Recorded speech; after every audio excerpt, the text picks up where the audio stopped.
ನನಗನಿಸಿದ ಮಟ್ಟಿಗೆ ಅದರಲ್ಲಿ ಯಾವುದೇ ರಾಜಕೀಯ ಬೆರೆಸ್ತಕ್ಕಂಥದ್ದು ಅವಶ್ಯಕತೆ ಇಲ್ಲ. ರಾಜು ಕಾಗೆ ಕ್ಷೇತ್ರದಲ್ಲಿ ಕೇವಲ 24 ಮತಗಳು. ಸುಮಾರು 30 ವರ್ಷದಿಂದ ಅಖಂಡ ತಾಲೂಕಿನ ಪ್ರತಿನಿಧಿಯಾಗಿ ನಾನು ಕಾರ್ಯ ಮಾಡ್ತಾ ಇದ್ದೀನಿ. ಅಲ್ಲಿ 24 ಮತಗಳಿರೋದರಿಂದ 20 ಮತದಾರರು ನಮ್ಮ ಕಡೆ ಏಕಕಾಲಕ್ಕೆ ನಮ್ಮ ಜೊತೆಗೆ ಬಂದು ನಮಗೆ ಬೆಂಬಲವನ್ನು ಕೊಟ್ಟಿದ್ದರಿಂದ ಅಲ್ಲಿ ವಿರೋಧದಲ್ಲಿ ಅಭ್ಯರ್ಥಿಯಾಗಿರ್ತಕ್ಕಂಥವ್ರಿಗೆ ಯಾಕೆ ಸೋಲ್ಬೇಕು, ಅನಿವಾರ್ಯವಾಗಿ ಸೋತು ಮತ್ತಾಕೆ ಮಾನಹಾನಿ ಮಾಡ್ಕೋಬೇಕು ಅಂತಕ್ಕಂಥ ಉದ್ದೇಶ ಇಟ್ಕೊಂಡು ಯಾರೇ ಒಬ್ಬರು ತಪ್ಪುವಳಿ ಅಂತ ಹೇಳಬೇಕಾಗಿರ್ತಕ್ಕಂಥದ್ದು ನೆಪ ಬೇಕಾಗಿತ್ತು. ಆ ನೆಪಕ್ಕೊಬ್ಬರು ಸಿಕ್ಕಿರೋದ್ರಿಂದ ಅವ್ರಿಗೆ ವಾಪಸ್ ತಗೊಂಡಿರೋದು.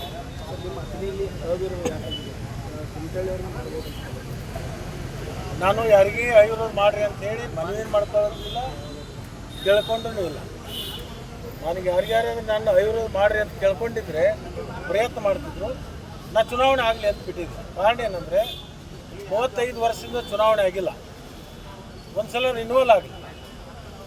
ಯಾಕಂತಂದರೆ ಬರೀ ಲೈಸೆನ್ಸ್ ಹಂಗೆ ಇಟ್ಕೊಂಡು ಕೂತ್ರೆ ಆಗಲ್ಲ.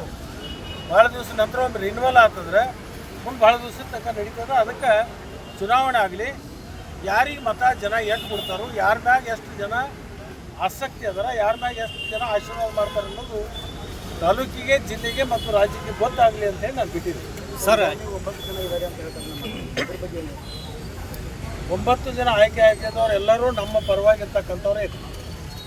ಸರ್, ಈಗಾಗಲೇ ಜಾರಕಿಹೊಳಿ ಸಹೋದರರು ಒಗ್ಗಟ್ಟಾಗಿ ಹೋದರು, ಆದರೆ ಲಿಂಗಾಯತರಲ್ಲಿ ಯಾಕೆ ಒಗ್ಗಟ್ಟು ಮೂಡಲಿಲ್ಲ? ಇದು ಜಾತ್ಯತೀತ ಪಕ್ಷಾತೀತವಾಗಿರ್ತಕ್ಕಂಥ ಚುನಾವಣೆ, ಜಾತಿಗೆ ಆಧಾರವಾಗಿರ್ತಕ್ಕಂಥ ಚುನಾವಣೆ ಅಲ್ಲ, ಪಕ್ಷಕ್ಕೆ ಆಧಾರವಾಗಿರ್ತಕ್ಕಂಥ ಚುನಾವಣೆ ಅಲ್ಲ. ಸರ್, ಅವ್ರು ಹೇಳ್ತಾರೋ ಲಿಂಗಾಯತರನ್ನೇ ಮಾಡ್ತೀವಿ ಅಂತ ಹೇಳ್ತಾರೆ, ಆದರೆ ಲಕ್ಷ್ಮಣ ಸವದಿಯವರು, ಕತ್ತಿಯವರು ಏನು ಹೇಳ್ತಾರಂದ್ರೆ ನಾನು ಆಗಂಗಿಲ್ಲ ಅಂತ ಹೇಳ್ತಾರೆ. ಅದರ ಹಿಂದಿನ ಮರ್ಮ ಏನು ಅನ್ನೋದು ಗೊತ್ತಾಗ್ತದೆ. ಚುನಾವಣೆ ಆದಮೇಲೆ ಯಾವಾಗ ಅಧ್ಯಕ್ಷ ಉಪಾಧ್ಯಕ್ಷರ ಚುನಾವಣೆ ತಾರೀಕು ಬರುತ್ತಲ್ಲ, ಅದು 3 ಗಂಟೆ ನಂತರ ನಿಮ್ಗೆ ಗೊತ್ತಾಗ್ತದೆ. ಸರ್, ನಿಮ್ಮ ಕನ್ನಡಿಗರ ಮೆಚ್ಚಿನ ನಿಮ್ಮ AJ 24/7 ನ್ಯೂಸ್ ಕನ್ನಡ ವಾಹಿನಿ ಇದೀಗ ಟಿವಿಯಲ್ಲಿ ಲಭ್ಯ. ವೇಳೆ ನೋಟಿಸ್ ಕೊಟ್ಟಿದ್ರೆ ವಾಪಸ್ ತಗೋತೀವಿ. ಇವತ್ತು ವಕ್ಫ್ ಪ್ರಾಪರ್ಟಿ ಅಂತೇಳಿ ಬರ್ತದೆ ಅಂತ ಹೇಳಿದ್ರೆ ರೈತರು ಬೀದಿಗೆ ಬಂದ್ರೆ ಏನ್ ಮಾಡ್ಬೇಕಾಗತ್ತೆ? ಯಾರು ವೋಟ್ ಹಾಕಲಿಲ್ಲ ಅಂದ್ರೆ ಗ್ಯಾರಂಟಿನೆಲ್ಲ ಸ್ಟಾಪ್ ಮಾಡ್ಬಿಡ್ತೀವಿ.